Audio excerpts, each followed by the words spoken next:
Jaiswal academy. ये है Jaiswal academy. ये है जायसवाल एकेडमी। ये है जायसवाल एकेडमी।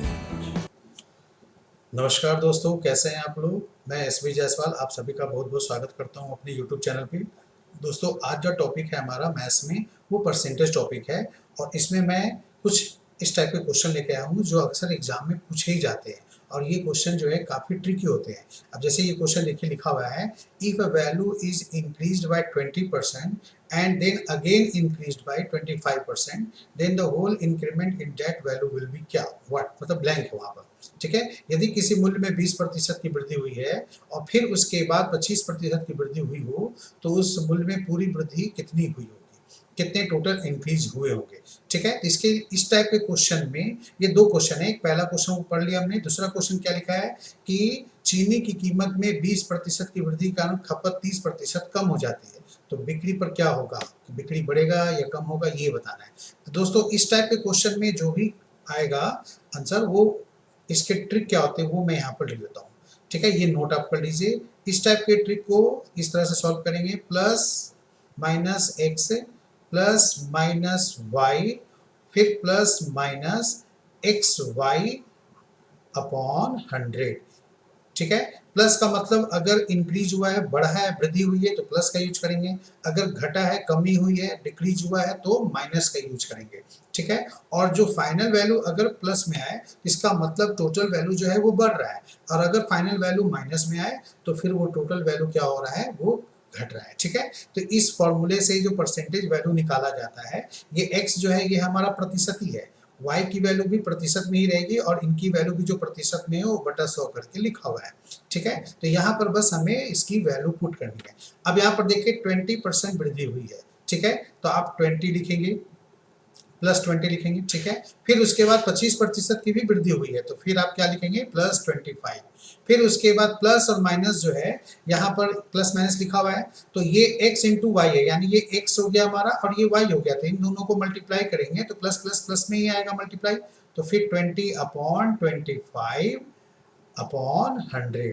ठीक है, इस तरह से अब ये काम है हमारा सॉल्व कर देना। ठीक है, तो यहाँ 20 को 100 से काटेंगे, 5 बार में कटेगा और फिर ये 5 में 5 टाइम्स कटेंगे, तो 20 और 25 कितने हो गए, 45, इधर 5 बचा, तो हमारा आंसर कितना बन गया, 50%। ठीक है, ये आंसर हमारा आएगा, ऑप्शन कौन सा होगा, थर्ड। ठीक है ना, तो इसको हम लोग बेसिक तरीके से करने की कोई जरूरत नहीं है। यहाँ वृद्धि होगा तो बस प्लस में यूज करेंगे, है ना, अगर कमी होगा तो माइनस में यूज करेंगे। जैसे अगला क्वेश्चन देखिए, चीनी की कीमत में 20% की वृद्धि हुई है। ठीक है, शुगर की प्राइस में इंक्रीज हुआ है 20% और उसके कंजम्पशन में क्या हुआ है, 30% रिड्यूस हुआ है, यानी कमी हो गई है। ठीक है, तो इस केस में कमी हुई है तो माइनस यूज होगा और ये जो वृद्धि हुई है प्राइस में वो प्लस का यूज होगा, तो यहाँ पर कैसे लिखेंगे, प्लस 20। ठीक है, और खपत में 30% कमी हुई तो माइनस 30। फिर इसके बाद प्लस और माइनस, ये चूंकि एक्स वाई यहाँ मल्टीप्लाई में है तो प्लस माइनस मल्टीप्लाई में माइनस ही होता है, तो फिर इसके बाद लिख देंगे 20 गुने 30 बटा 100। ठीक है, अब ये सॉल्व करके यहाँ पर कितना आएगा, तो प्लस 20 और माइनस 30 कितना होगा, माइनस 10 हो जाएगा। इधर 0 0 आप कैंसिल कर दीजिए तो कितना होगा, माइनस 6 आएगा, यानी हमारा जो फाइनल आंसर बना वो माइनस 16% आया। इसका माइनस इंडिकेट ये कर रहा है, जो आपसे पूछ रहा है कि इफेक्ट ऑन सेल, तो वो सेल में बिक्री होगी, 16% की कमी होगी। ठीक है, इसलिए यहाँ पर जो है सारे ऑप्शंस माइनस में ही हैं, यानी दिखा रहा है क्या कि 16% की कमी होगी। हो सकता है एक ऑप्शन यहाँ प्लस में भी दिया रहे। ठीक है, तो यहाँ पर ये माइनस में दिया हुआ है, उसी के कारण से हम लोग यहाँ पर सॉल्व करके निकाल देंगे। ठीक है, अब चलिए देखते हैं कि इसी टाइप के क्वेश्चन को हम लोग अगला किस में कर सकते हैं सॉल्व। ठीक है, एक और क्वेश्चन मैं आगे लेता हूँ। यहाँ पर क्या लिखा हुआ है इस क्वेश्चन में, देखिए, if a side of a square is increased by 10%, then percentage change in its area। अगर किसी वर्ग की भुजा में 10% की वृद्धि हो जाए तो भाई वर्ग की भुजा जब भी होगी तो लंबाई से भी बढ़ेगी और चौड़ाई से भी बढ़ेगी, तो दोनों तरफ से 10-10% बढ़ेगा ना, तो एरिया में क्या होगा, एरिया तो बढ़ेगा ही बढ़ेगा क्योंकि दोनों में वृद्धि हो रही है, तो इसलिए उसको भी हम लोग इसी फॉर्मूले से सॉल्व करेंगे जो हमने अभी आपको बताया। तो प्लस 10, ठीक है, x की वैल्यू, फिर प्लस 10 y की वैल्यू, फिर x इंटू वाई, यानी प्लस इंटू प्लस, वो हो जाएगा 10 इंटू 10, प्लस में ही रहेगा वैल्यू उधर, और ये 100। ठीक है जी। तो यहाँ पर इनकी वैल्यू 1 आ गई, इधर 10 को जोड़ेंगे 20 होगा, और 20 और 1 को जोड़ेंगे 21% हमारा आंसर आएगा, थर्ड ऑप्शन। तो है ना आसान। तो इस वाले क्वेश्चन को, फॉर्मूले को माइंड में रखना है और आप ये क्वेश्चन को 5 से 6 सेकंड में कर सकते हैं। ठीक है, आपको कुछ पेन पेपर यूज करने की जरूरत नहीं है, सीधे आपने देखा 10% की वृद्धि हुई है तो 10 10 दो बार बढ़ेगा, एक बार लंबाई से एक बार चौड़ाई से, इसलिए 20 हो गया, और फिर xy/100 है तो 10 × 10/100 करेंगे तो 1 आएगा, तो वो 21% हो जाएगा। ठीक है, अब देखिए ये सेकेंड टाइप के क्वेश्चन को कैसे सॉल्व करेंगे। ये तो हमने बता दिया कि x और y दिया रहेगा तो फाइनल वैल्यू क्या निकलेगा। अब यहाँ पर x का वैल्यू दिया हुआ है, y का पूछ रहा है। किसी व्यक्ति का वेतन 10% कम हो गया, ठीक है, रिड्यूस हुआ है 10%, फिर उसके वेतन को कम जो हो गया वेतन को फिर बढ़ाना है ताकि फिर पहले वाला ओरिजिनल वेतन आ जाए, तो मूल वेतन के बराबर लाना है, तो कितना प्रतिशत बढ़ेगा। तो इसका मतलब मूल वेतन के बराबर लाना है, तो फाइनल जो है वो 0% रहेगा, फाइनल वेतन जो है वो ओरिजिनली रहेगा, यानी 0% इंक्रीज। तो इस केस में इसी फॉर्मूले से यूज हो जाएगा। तो 10% कम हुआ तो -x लिखेंगे।